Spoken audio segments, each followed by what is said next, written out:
শীতের সবজি সিম সবারই একটি জনপ্রিয় খাবার। আর এই সিম যদি হয় চিংড়ি মাছ দিয়ে ভাজি, তাহলে তো কথাই নেই, অনায়াসে ভাত খেয়ে ফেলা যাবে এক প্লেট। তো দেখুন, চমৎকার একটি সিম ভাজি আপনার সামনে হাজির করলাম। সিম ভাজি করার জন্য আমি তাজা সিম নিয়েছি আধা কেজির মতো। পেঁয়াজ কুচি অনেক বেশি পরিমাণ দিয়েছি, কাঁচা মরিচ কুচিয়ে নিয়েছি, আর রসুন কুচি দিয়েছি সামান্য পরিমাণ। আমার তাজা চিংড়ি ছিল, চিংড়িটা আমি কেটে অর্ধেক করে নিয়েছি, ছোট ছোট টুকরো করেছি চিংড়িটা। তো আমার কড়াইতে গরম হয়ে গেছে, আমি তেল দিয়েছি সরিষার তেল।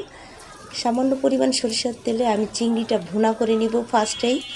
এই জন্য আমি অর্ধেক পরিমাণ পেঁয়াজ, রসুন কুচি ও কাঁচামরিচ দিয়ে আমি কষিয়ে নিচ্ছি চিংড়ি মাছটা। তো একটু হালকা ভাজা হয়ে গেলেই আমি লবণ দিয়েছি, লবণ দিয়ে চিংড়ি মাছটা খুব ভালো করে কষিয়ে নিব। এই তেলের পরই পেঁয়াজের ভিতরেই আমি চিংড়ি মাছটা কষিয়ে নিব। একসাথে যদি কষিয়ে নেওয়া যায় খেতে কিন্তু সত্যি দারুণ লাগে। তো আমি যখন দেখুন কষিয়ে নেওয়া হয়েছে, তখন আমি আগে থেকে রেডি করে রেখেছিলাম গুঁড়া মশলা। আমার এখানে শুকনো লঙ্কার গুঁড়া আছে, ধনের গুঁড়া আছে, গরম মশলার গুঁড়া আছে। আমি এগুলো দিয়ে দিয়েছি, দিয়ে খুব ভালো করে কষিয়ে নিচ্ছি। এবারে নিয়ে আমি উঠিয়ে নিয়েছি।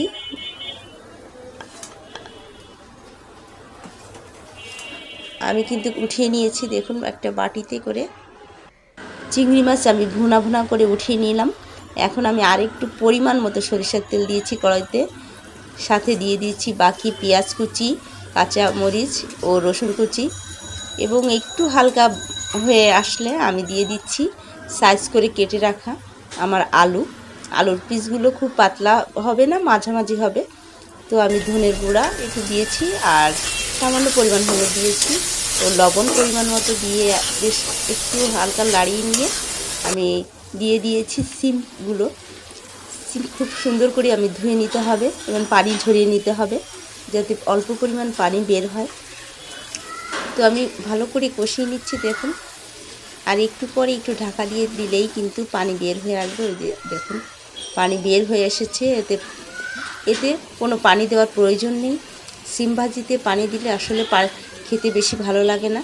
তো একটু ঢাকা দিলেই হালকা আছে, এটা রান্না ভাজি করলে কিন্তু খেতে অসাধারণ লাগে। তো আমি ঢাকা দিয়ে দেখুন আমার সিম ভাজিটা হয়ে গেছে প্রায়। এখন আমি ভুনা চিংড়ি মাছটা আমি দিয়ে দিব, যেটা আমি ভুনা করে রেখেছিলাম, ওটা বাটিতে উঠিয়ে রেখেছিলাম, সেটা আমি দিয়ে দিচ্ছি। আর খেতে যে কত অসাধারণ হয়েছে, সত্যিই মজা।